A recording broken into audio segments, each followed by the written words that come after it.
So with me being a brand new Forza Horizon 3 player, as y'all know, I did end up playing 4 and 5, so I'm now playing 3, and with that, I kind of jumped into the Mustang. Yes, I did end up picking the Mustang, dude. I love the GT350, alright? It is probably one of my favorite Mustangs ever, man. I mean, it has a V8, it's a manual, it sounds absolutely amazing with the flat plane crank, so I really do love this car. But when I was starting off in this vehicle, I was kind of just cruising around and, heading over to my first race. I then did end up off-roading it. And I was like, all right, this car sounds pretty good. I do love the way the map's looking so far. But with that, I also had to start my first race because obviously driving a Mustang off-road probably won't give you the best, feeling of the car, if you know what I mean. So when I did end up starting the first event, honestly, guys, like, it kind of felt right at home. I don't know what it is, but every Forza I've played so far, obviously I haven't played 2 and 1 yet, but dude, their handling is just so good in these games, dude. Like, I love the way the cars feel so dang much in this game. Like, the Mustang feels really good. Now, yes, I am running ABS and TC and all that stuff. I am brand new, so I'm trying to figure out my car and race and figure out cornering and stuff like that in the game and, figure out my Mustang, which did end up making me slide off the road and hit a wall a few times, which people might be like, oh, Block, you did some Mustang stuff there, didn't you? And I'd be like, well, I mean, kinda. Yeah, I kinda did.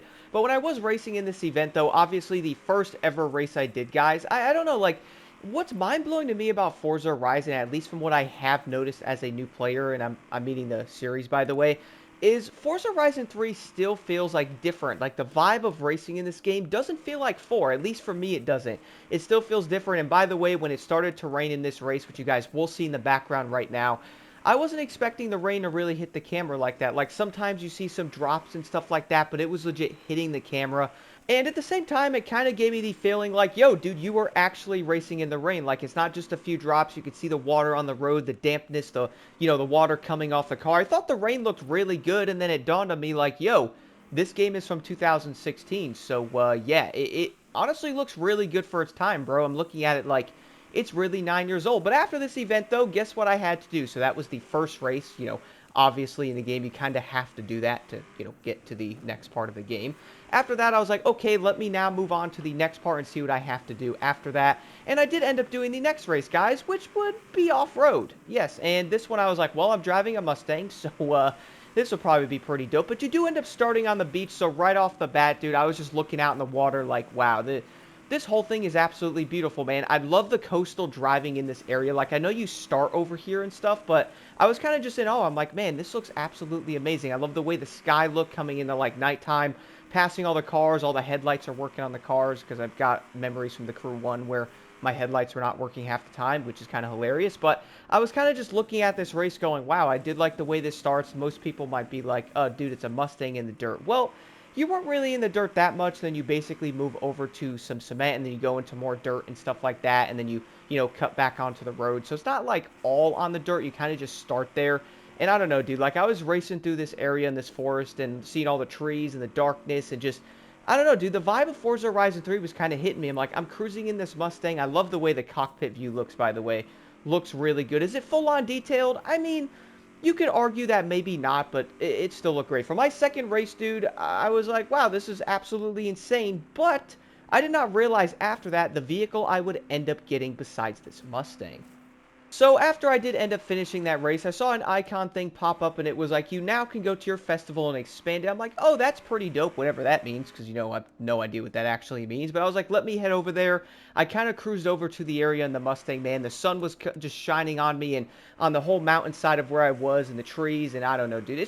It's crazy the vibe of these racing games, man. Like, if they can capture some of this in, like, the newer games, dude, I feel like people would be absolutely hooked the whole time, bro. Like, I'm playing this just looking at the entire sun just shining everywhere. You see, like, the glare and all that. You see, like, the trees and the mountain and just, I don't know, dude. Maybe I'm just losing my mind of, like, playing through these old games a little bit, but Forza Horizon 3 looks fantastic for 2016. Like, I'm gonna be real. But once I did end up arriving to the festival location, though, then it did end up letting me expand the festival. I'm like, okay, that's cool, but what will I end up getting from this? After that, guys, it brought me to a screen of some cars I could then end up picking.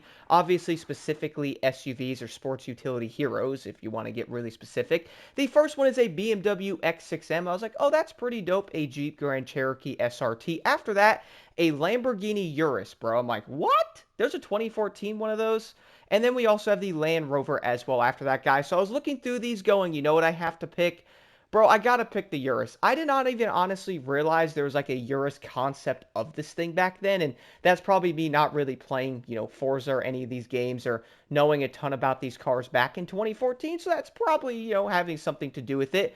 But I was like, all right, no, bro, I'm going to pick the Lamborghini Urus because this thing looks insane, and we all do know the stats are crazy. I don't have a ton of money. Let me get a quick vehicle and, level up and get some stuff. Besides that, I did end up heading over to my first official route there with the Lamborghini dude, and it's kind of crazy looking at the entire beachfront area over here, bro. It's absolutely beautiful. Turns out, though, this first event, I wasn't actually able to race the Lamborghini, so I did end up doing a bucket list, which is, new to me, not knowing what a bucket list event was. I was like, all right, whatever a bucket list means, but turns out, guys, you actually get to use a specific car or something, do a specific challenge with it, and I guess there's like 30 of these or something throughout the game when you are playing, so that's pretty dope.